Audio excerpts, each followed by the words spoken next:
Nous sommes en live. Qui est là? Qui est là?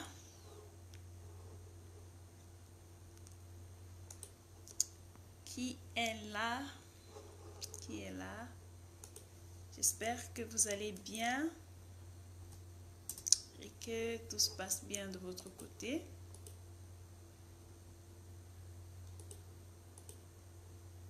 Alors,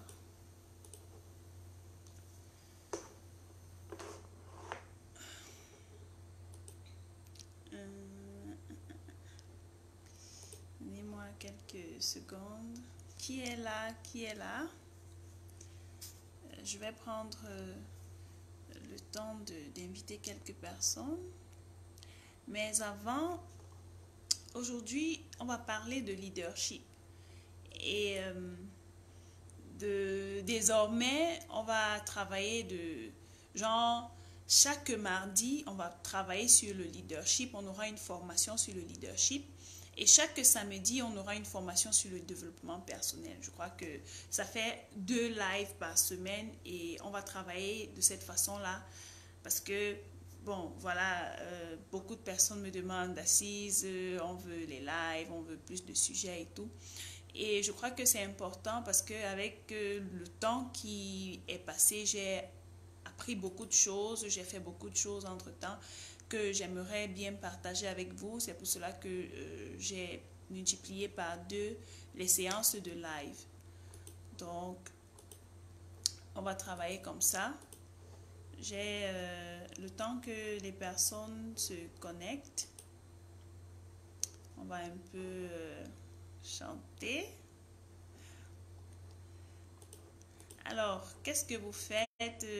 Nous sommes déjà au 6e mois de l'année. On a encore 6 mois pour 2020. Donc 2020, c'est dans 6 mois. Comme j'ai un ami qui a mis sur son post il y a quelques minutes, il a écrit 2020, c'est dans 6 mois. Alors, ne laisse personne te perdre du temps. Alors, on va un peu chanter. C'est une chanson de Jonathan Nelson que j'aime bien. Et c'est un Sud-Africain, il chante très bien. J'aime bien ses chansons. Alors, qui est là? Bonjour, bonjour à vous. J'espère que vous allez bien. Je vais prendre 1 minute pour inviter certaines personnes à nous rejoindre. Et on va commencer.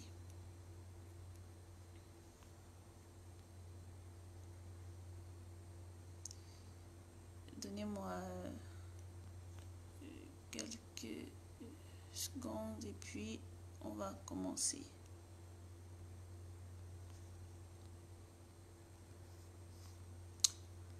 Alors,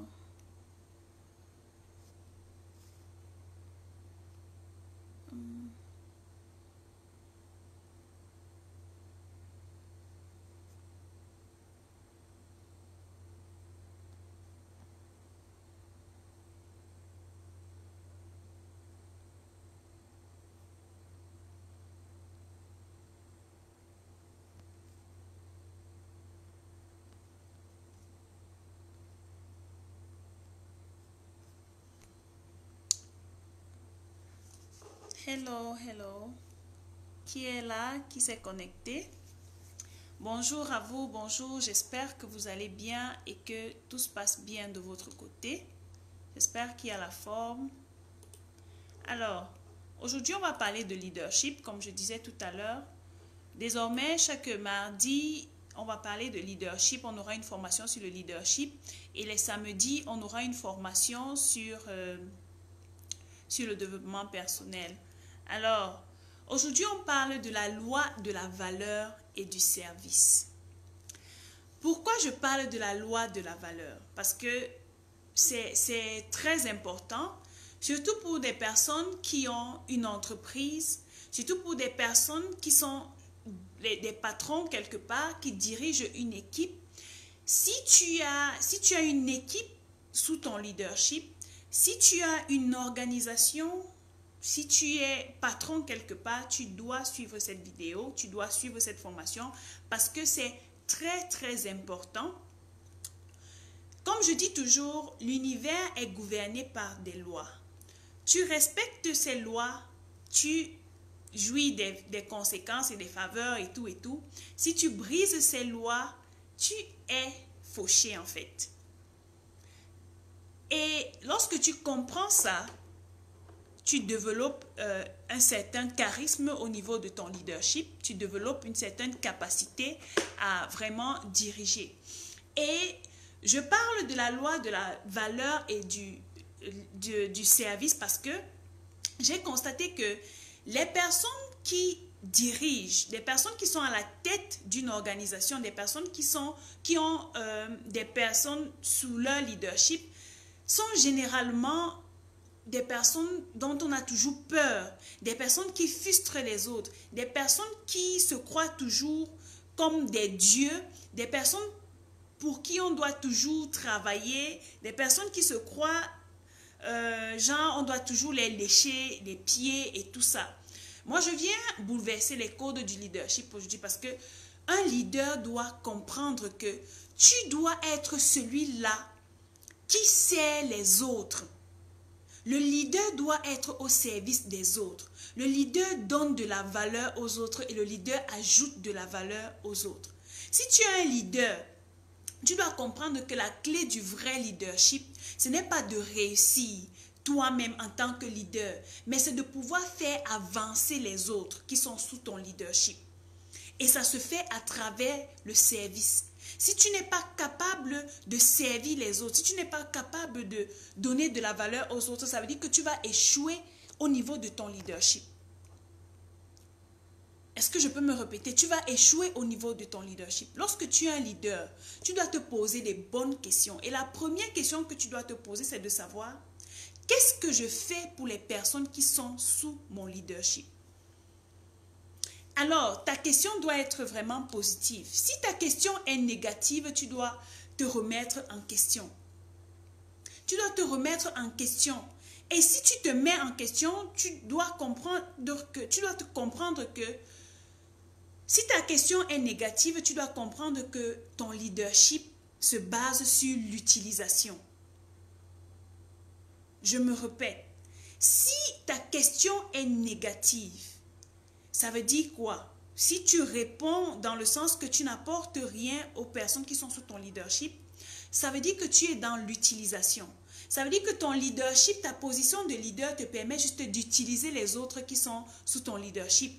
Et tiens-toi tranquille, lorsque tu utilises les autres pour avancer, ce n'est qu'une question de temps pour que tu expérimentes ta chute. Ce n'est qu'une question de temps.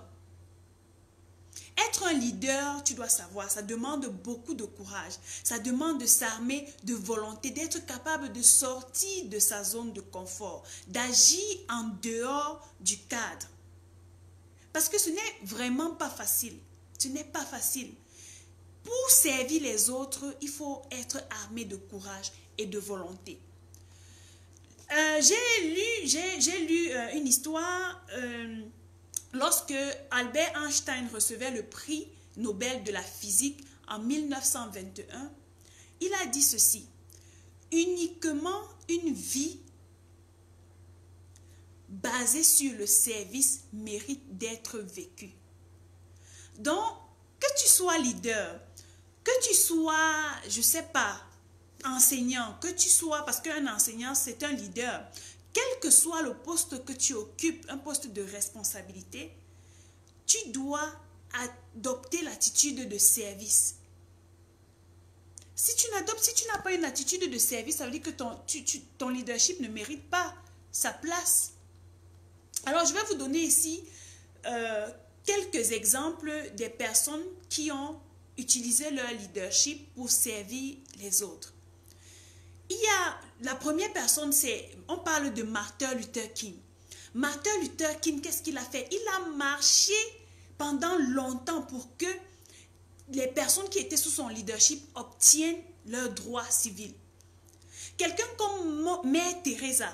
Mère Teresa a bataillé pour que des personnes sans abri aient de l'abri. Elle a bataillé pour que des personnes qui étaient dans des mauvaises conditions, dans la pauvreté, retrouvent au moins une position dans la société, retrouvent au moins de l'abri, retrouvent la santé et au moins des soins. Quelqu'un comme Nelson Mandela, il a fait 27 ans en prison pour que son peuple retrouve la liberté. Est-ce que vous comprenez l'ampleur de ce que je suis en train de dire? Lorsque tu es un leader, lorsque tu sais que tu as des gens sous ta responsabilité, sous ton leadership, tu dois adopter une attitude de service. Il y a un grand maître qui a dit que pour être grand dans le royaume, tu dois te faire petit et être le serviteur de tous. Pour les personnes qui lisent la Bible, vous allez vous retrouver dans ce passage. Je ne suis pas pasteur ou bien prophète, mais la Bible, je sais que la Bible est l'un des meilleurs livres du leadership. Si tu veux développer ton leadership, je te conseille de lire la Bible. Pas parce que tu veux être chrétien ou bien quoi que ce soit, mais j'utilise la Bible dans le sens d'un livre de développement personnel et d'un livre de leadership. C'est écrit même dans la Bible. Si tu veux être le plus grand dans le royaume, tu dois te faire petit et être serviteur de tous. C'est une loi. C'est une loi. Alors, quel que soit le domaine dans lequel tu travailles, dans lequel tu fonctionnes, que ce soit dans l'enseignement, que ce soit dans le business, que ce soit dans le sport, quel que soit le domaine, le principe reste le même. Le principe reste inchangeable. Il s'agit d'ajouter la valeur aux autres à travers le service. Lorsque tu comprends ça, ton leadership devient différent. Les personnes qui sont sous ton leadership t'aiment, te respectent et te suivent. Tu dois être capable de comprendre ça. Alors, pourquoi est-ce que vous allez me demander, ok, d'accord, pourquoi est-ce que je dois ajouter de la valeur aux autres? J'ai remarqué que surtout lorsque j'étais encore au Cameroun, les chefs d'entreprise, les personnes qu'on appelle entre guillemets les boss, les gens qui ont des postes de responsabilité, ce sont des personnes qui savent qu'ils doivent juste recevoir. On doit leur donner du respect, on doit travailler pour eux, on doit leur faire plaisir, on doit seulement pour eux. Mais ils ne comprennent jamais que ils doivent servir. Tu dois comprendre que lorsque tu es un chef d'entreprise et que tu emploies des gens, tu dois comprendre, prendre conscience du fait que ces personnes te vendent leur temps. Ces personnes ont laissé leur famille pour venir travailler pour toi, pour venir t'aider à réaliser ta vision, pour venir t'aider à accomplir ton rêve. Alors, ton rôle en ce moment-là, c'est de leur rendre service, de les aider à grandir, de leur donner leur salaire à temps, de les respecter, au moins pour ce temps-là qu'ils t'offrent. Tu dois les respecter pour cela. Alors, pourquoi est-ce que tu dois ajouter de la valeur aux autres? Premièrement, pour les aider à devenir la meilleure version d'eux-mêmes. Lorsque tu te considères comme un leader, ça veut dire que tu as des compétences que les autres que tu emploies, entre guillemets, ne pourraient pas avoir. Alors, c'est à toi, tu as le devoir et tu as la responsabilité de les aider à devenir une meilleure version d'eux-mêmes à travers le service. Comment est-ce que tu te comportes dans ce service-là? Tu les formes. Tu les formes, tu les aides, tu leur donnes des informations, tu leur apprends des choses qu'ils ne savaient pas. Et ce n'est pas par la brutalité, parce que les chefs d'entreprise, les patrons aujourd'hui, lorsqu'ils veulent transmettre une connaissance à leurs employés, c'est toujours par la force, par la frustration. Et si tu es ce genre de leader dont les employés, lorsqu'ils pensent seulement à toi, lorsqu'ils pensent à te parler, ils sont frustrés, tu dois faire très attention. Parce que ce n'est qu'une question de temps pour qu'ils trouvent un autre leader qui les valorise et qu'ils partent vers ce leader-là. Et si tous tes employés partent, tu ne peux pas tout faire seul dans l'entreprise. Donc tu dois prendre conscience de ça, tenir compte de ta responsabilité et de donner de la valeur aux autres. L'une autre raison pour laquelle tu dois ajouter de la valeur aux autres, c'est que tu dois savoir que lorsque tu leur ajoutes de la valeur, cela va leur permettre de comprendre la vision dans laquelle tu les amènes. Parce que généralement, le leader, c'est celui-là qui a une grande vision. Le leader, c'est celui-là qui se place à la montagne et voit les choses avant. Et transmet la vision aux autres qui ne peuvent pas voir. Lorsque tu es leader, tu dois avoir une vision. Et je ferai un autre live pour parler des avantages de la vision. Pourquoi est-ce que tu dois avoir une vision, que ce soit pour ta vie, que ce soit pour ton entreprise. Je crois que je ferai un autre live. Ce sera l'objectif d'un autre sujet, d'une autre formation sur le leadership. Donc, tu dois comprendre ces choses-ci. Ce sont des clés. Lorsque j'ai étudié la vie des grands leaders, lorsque j'ai étudié la vie des mentors et tout, j'ai compris que ce sont des personnes qui ajoutent de la valeur aux autres. Si tu ne comprends pas qu'en tant que chef d'entreprise, en tant que leader, tu dois ajouter de la valeur aux autres, ça veut dire que tu échoues au niveau de ton leadership.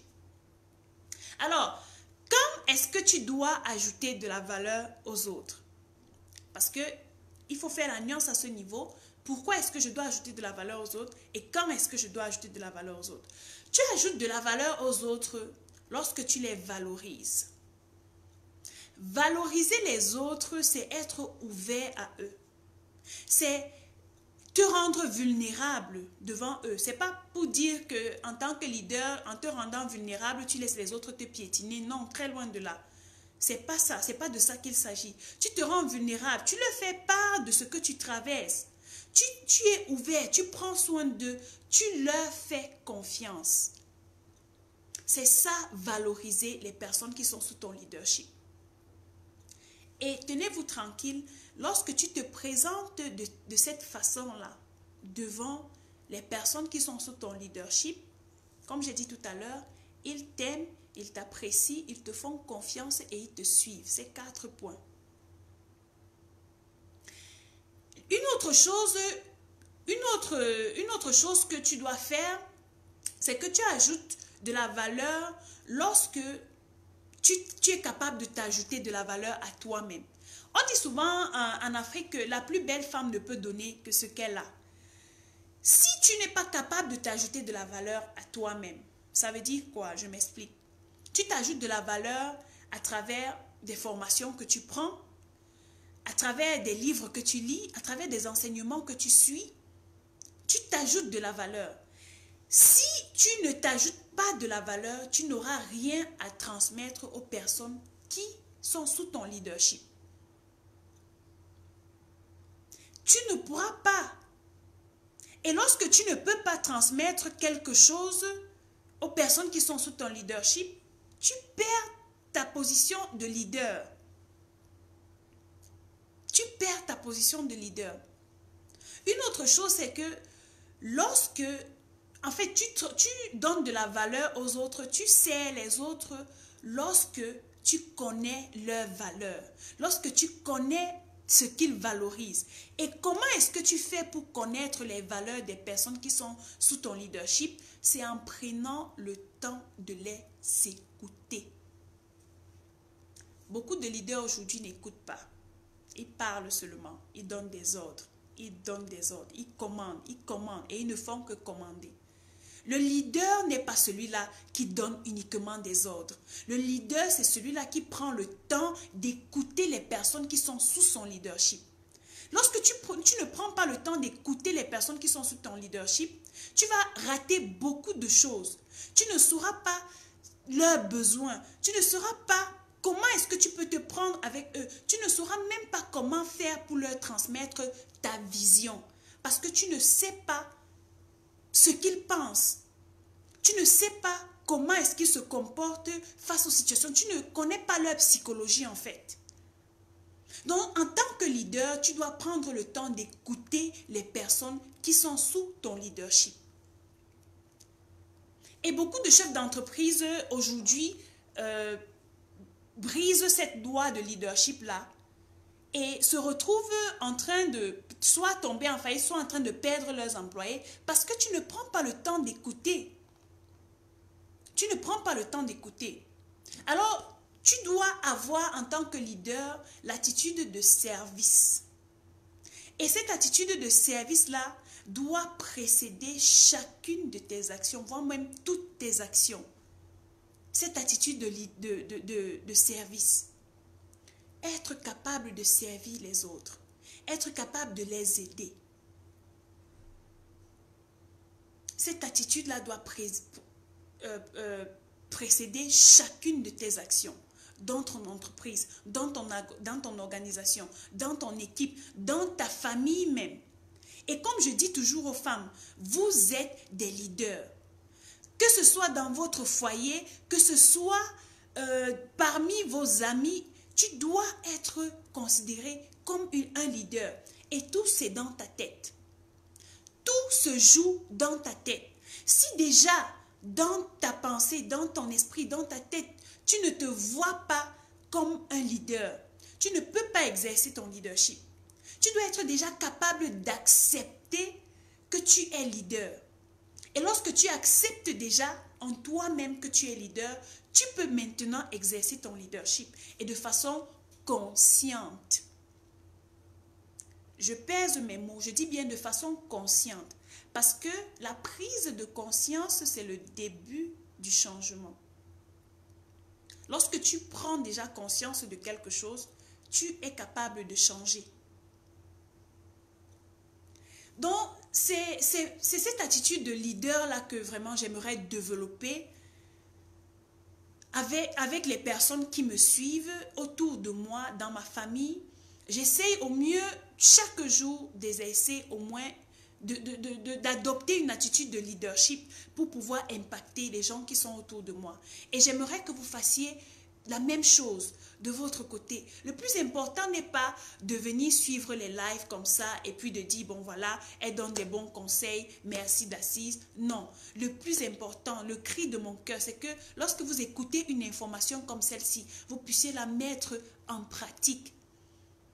Et lorsque vous mettez cela en pratique, ça me fera plaisir de savoir que voilà, Daci, j'ai mis ce que tu as dit en pratique, ça m'a aidé et ça me transforme. C'est ce que je veux. Je ne veux pas seulement que vous soyez plein là à m'écouter, mais que vous soyez capable de mettre en pratique les informations que vous recevez. Donc, c'est ce que je voulais partager avec vous. Et en passant, j'ai lancé une formation que j'appelle Freedom. C'est une académie, c'est complètement une académie sur laquelle je suis en train de travailler actuellement. Ça s'appelle Freedom Academy. Et la première session de Freedom Academy commence le 29 juin. C'est la première session de la formation et c'est principalement la première formation de groupe que je vais lancer. C'est une formation au cours de laquelle je vais casser les mentalités. On va transformer le système de pensée et on va apprendre à utiliser nos passions pour créer une vie inspirante. Pour les personnes qui ont eu à regarder les vidéos que je fais, vous devez avoir déjà constaté que à chacune de mes vidéos, je dis gardez la positive attitude pour vivre une vie d'impact. Parce que pour être capable de vivre une vie d'impact, pour être capable de garder la positive attitude, tu dois transformer tes pensées. Tu dois casser les pensées de limitation que tu as avant de pouvoir saisir même quelle est ta passion. Lorsque tu saisis ta passion, tu es capable de vivre maintenant une vie inspirante. Parce que maintenant, c'est ta passion qui te motive à aller de l'avant. Pendant cette même formation-là, on va apprendre comment est-ce que le conditionnement de notre enfance a un grand impact sur notre vie adulte. Et on va apprendre comment est-ce que si on ne prend pas conscience de cela et comment est-ce que si on ne change pas ça, on sera juste en balade sur la terre. Et mon but n'est pas d'aider les gens à se balader sur la terre. Mon but est d'aider les personnes à faire de la différence, à avoir un impact positif dans la vie des personnes qui sont autour de vous. À avoir un impact sur votre génération. Parce que chacun d'entre nous, ma foi, a un but sur cette terre. Et tu dois être capable au soir de ta vie de dire « Yes ». J'ai accompli ma mission. J'ai accompli mon objectif. J'ai atteint mon but de vie. J'ai atteint l'objectif pour lequel j'ai été mis sur cette terre. Et lorsque tu comprends ça, ça transforme beaucoup de choses. Alors, pour les personnes qui sont intéressées pour la formation Freedom, laissez-moi un commentaire. Laissez-moi si vous êtes intéressé, si vous aimeriez faire partie de la formation Freedom. Laissez-moi cela en commentaire. Hello, bonjour, bonjour, bonjour à vous. Bonjour. Voilà, Usul dit l'identité. Oui, exactement. Il s'agit de ton identité. Lorsque tu comprends ça, tu transformes les codes de beaucoup de choses. Donc, la formation commence le 29 et pendant la formation, on va aller en profondeur. On va aller, on dit en anglais, touch the scratch. On va toucher le fond. On va aller à la base, depuis l'enfance, à travers des exercices vraiment pratiques.